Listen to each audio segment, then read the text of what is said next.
बिस्मिल्लाहिर्रहमानिर्रहीम।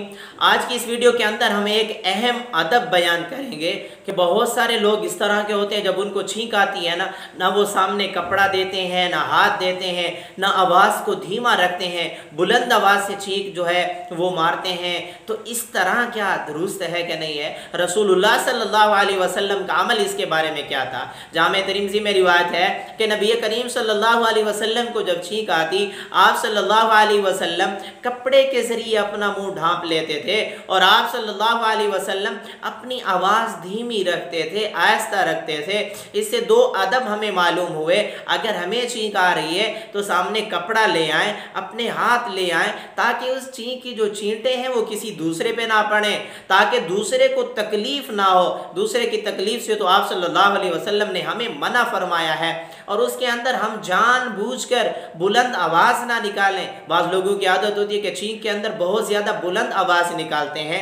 तो रसूलुल्लाह सल्लल्लाहु अलैहि वसल्लम की आदत मुबारक इमाम तिरमिज़ी रहमतुल्लाह अलैह ने जामे तिरमिज़ी में ये नकल की। आप सल्लल्लाहु अलैहि वसल्लम को जब छींक आती तो आप सल्लल्लाहु अलैहि वसल्लम कपड़ा ले लेते सामने और आवाज़ को धीमा रखते थे। और दूसरी जगह नबी करीम सल्लल्लाहु अलैहि वसल्लम ने बुखारी शरीफ की जो रिवायत है कि एक मुसलमान के दूसरे मुसलमान पर हुकूक जो बयान फरमाए हैं, उसके अंदर एक हक ये भी बयान फरमाया है कि जब छींक वाले को छींक आती है तो ये उसका जवाब देता है। मतलब क्या है? जिसको छींक आई है वो अल्हम्दुलिल्लाह कहता है। जो सुनने वाला है उसके ज़िम्मे नबी करीम सल्लल्लाहु अलैहि वसल्लम ने ये हक बयान फरमाया कि सुनने वाले को चाहिए कि वो उसके जवाब में यरहमुकल्लाह कह दे।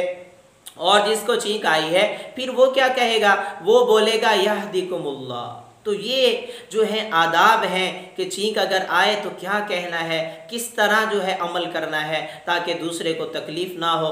आप भी अगर अपने शरई मसाइल जानना चाहते हैं या ख्वाबों की ताबीर मालूम करना चाहते हैं, आपने अगर अभी तक हमारे चैनल को सब्सक्राइब नहीं किया तो कर लीजिएगा, ताकि हर नए आने वाली वीडियो आपको जल्द अज जल्द मिल सके और आपकी रहनुमाई हो सके।